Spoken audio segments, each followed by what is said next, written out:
예레미야서 50장 11절에서 20절까지 말씀을 보겠습니다. 11절 첫 번째 나오는 단어가 나의 소유, 나의 소유.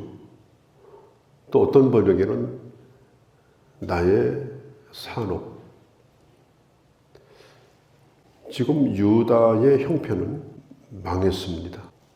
예루살렘이 점령당하고 성은 허물어지고 그리고 수만 명이 바벨론으로 끌려가서 그 넓은 땅 바벨론에 다 흩어놓았습니다. 없는 겁니다. 그리고 남아있는 유다 백성들은 겨우 목숨만 부지하고 모든 소망을 다 놓고 그리고 죽지 못해서 살아가는 그런 형편 가운데 있습니다. 유다 백성들은 이제 없는 거나 마찬가지예요. 그런데 우리 주님이 뭐라고 말씀하는가 하면 너는 나의 소유다. 나라가 망하지 않았을 때도 약소국가입니다. 나라가 망하지 않았을 때도 힘이 없는 민족입니다. 그런데 지금은 망해서 아무것도 없습니다. 북쪽으로는 이 북방 국가들 이미 있었던 이 아수르라든가 바벨론, 그 다음에 앞으로 나타날 이 메대, 파사 이런 나라들, 그 다음에 남쪽으로는 애국 같은 강대국. 그러니까 이스라엘은 그 중간에 끼어 있어요. 그래서 위아래로 국가들이 전쟁을 하려면 항상 이스라엘을 지나다닙니다. 그래서 이스라엘은 자기들 스스로 이렇게 독립해 본 적이 없어요. 강대국이 싸워서 누가 이겼느냐. 이긴 자가 저절로 이스라엘을 갖는 거예요. 그러니까 주권도 없고 또 자기 주권을 유지한 적도 없고 평소에도 그런 나라였는데 이 나라가 이제는 사라져 버렸어요. 얼마나 비참합니까? 존재가 없어요. 그런데 놀랍게도 우리 주님이 하시는 말씀이 너는 나의 소유다. 버려진 것 같았는데 여전히 하나님은 우리를 자기의 소유로 생각을 하고 계신 거예요. 하나님은 자기 백성들을 사랑하실 때 맹목적으로 사랑하지 않습니다. 맹목적으로. 아무렇게나 해도 되는 대로 살아도 그냥 내버려 두고 무조건 사랑만 한다. 하나님은 그렇게 하지 않으십니다.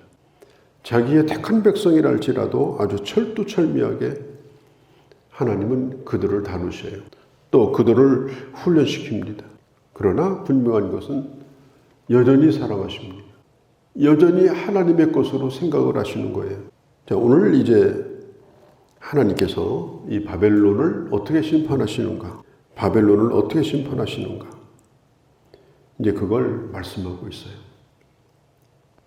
이 성 주변은 큰 시내로 완전히 이렇게 둘러버렸습니다. 큰 시내로. 그래서 아무도 못 건너가요. 건너가는 다리만 막아버리면 누구도 들어오질 못해요.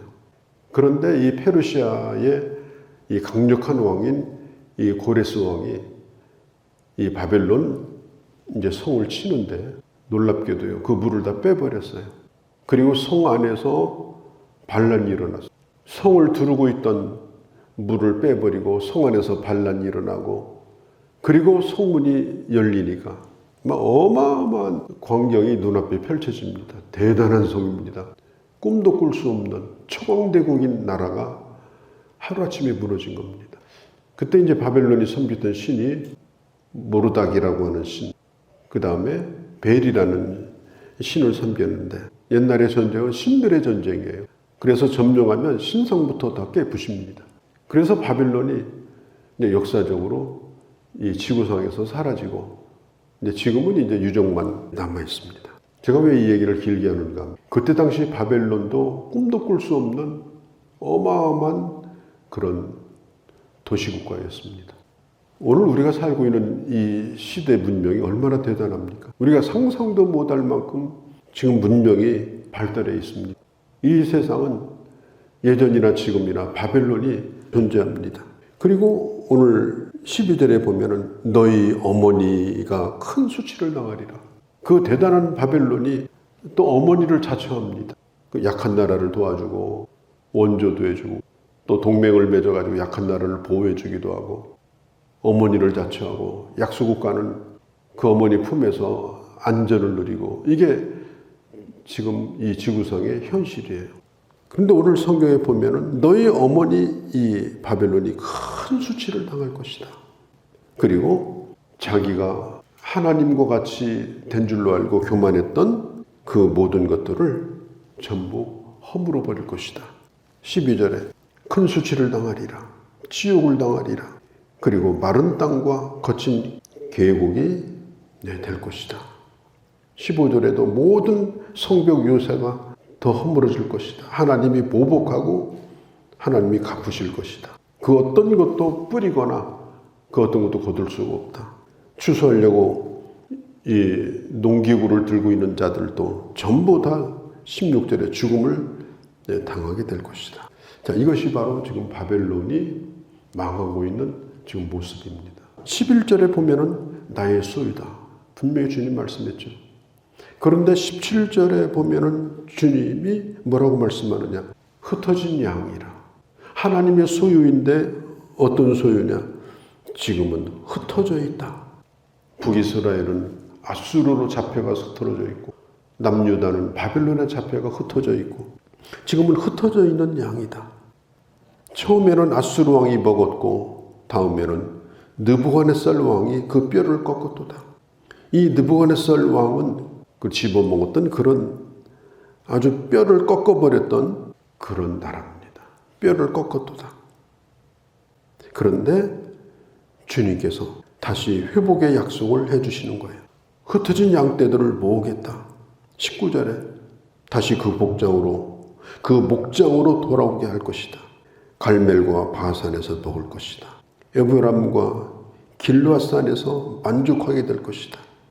이제는 살만한 땅으로, 이제는 녹록한 땅으로, 이 갈멜, 이 바산, 이 갈멜산 주변이 이스라엘 평지입니다. 이스라엘 평지. 갈멜산 꼭대기에 올라가면 대단히 넓은 평야가 눈앞에 펼쳐집니다. 그리고 이 바산이라고 하는 곳은 목초지가 유명한 곳이에요. 그러니까 이런 모든 것들을 다시 회복시켜 줄 것이. 특별히 감사한 것은 19절에 목장으로 돌아올 뿐 아니라 20절에 너희를 전과자로 대하지 않겠다. 진정으로 회개하고 다시 돌아온다고 하면 이제는 그날 그때에는 20절에 그날 그때에는 하나님이 회복하시는 때입니다. 내가 남긴 자를 내가 용서할 것이다. 의롭게 할 것이다. 누구도 정죄하지 못할 것이다.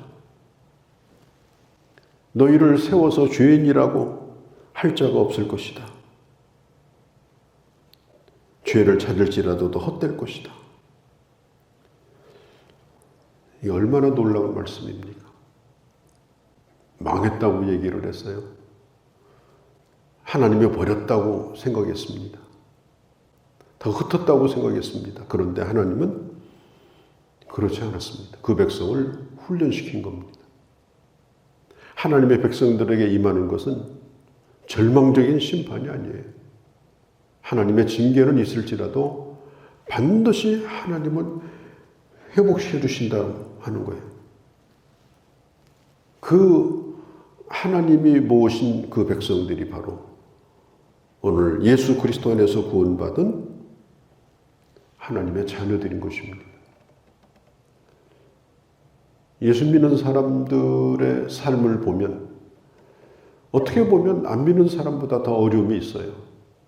세상적으로도 부적응자로 낙인시키고 또 하나님 앞에서도 잘못하면 가차없이 하나님의 징계를 받고 하나님의 훈련을 받고 어떤 때는 참 딱한 처지 같은 이런 생각이 들 때도 있습니다.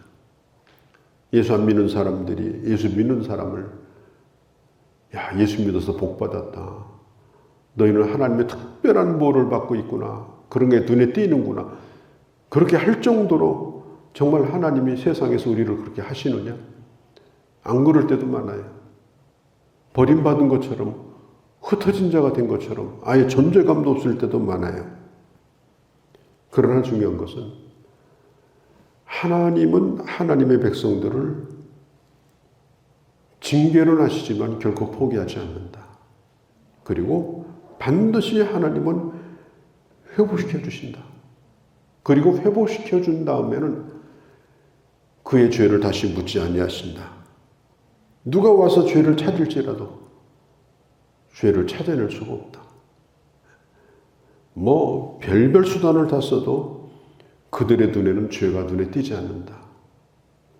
이미 성경에 있는 것처럼 우리의 죄가를 등 뒤로 던졌고 바닷속 깊은 곳에 물속에 잠기게 하셨고 동에서 서가 먼 것처럼 주님께서 먼 곳으로 죄를 옮겨버렸기 때문에, 그리고 주님은 그 죄를 주님의 기억 속에서 지웠기 때문에 주님이 우리를 대하실 때는 완전한 의인으로, 완전한 하나님의 백성으로 우리를 인정하여 주신다라고 하는 것입니다. 그럼에도 불구하고 사탄은 계속해서 야, 너 한번 네 처지를 한번 봐라. 너 예수 믿는 사람 답냐? 성질은 어떻고 네 삶은 어떻고 뭐가 다르냐? 나보다 난 게 있느냐? 그런 식으로 우리를 죄책감에 수렁에다 집어넣으려고 해요.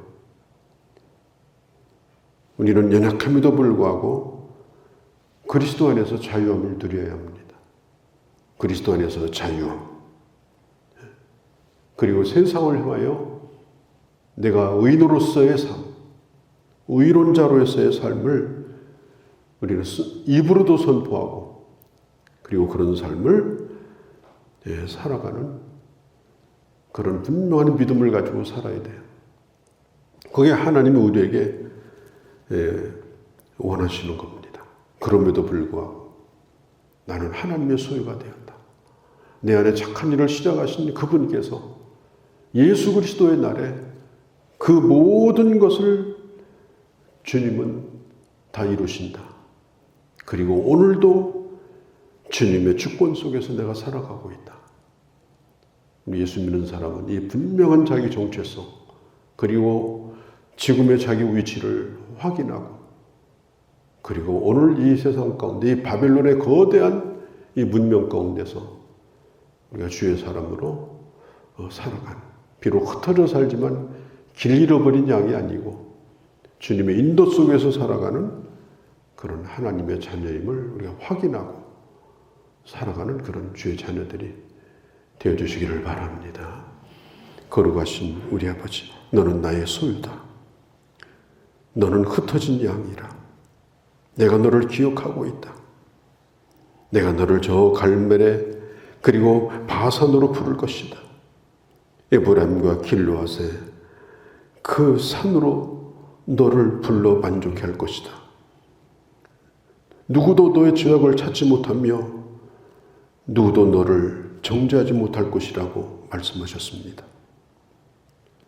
마지막 날 바벨론의 멸망을 볼 때 우리가 누구임을 분명히 확인하고 하나님 앞에 영광을 돌리는 우리가 그날을 바라보며 오늘도 세상 가운데 하나님의 사람으로, 하나님의 사람답게 하나님의 사람의 자긍심과 그리고 당당함을 가지고 살아가는 저희가 되도록 은혜 베풀어 주시옵소서.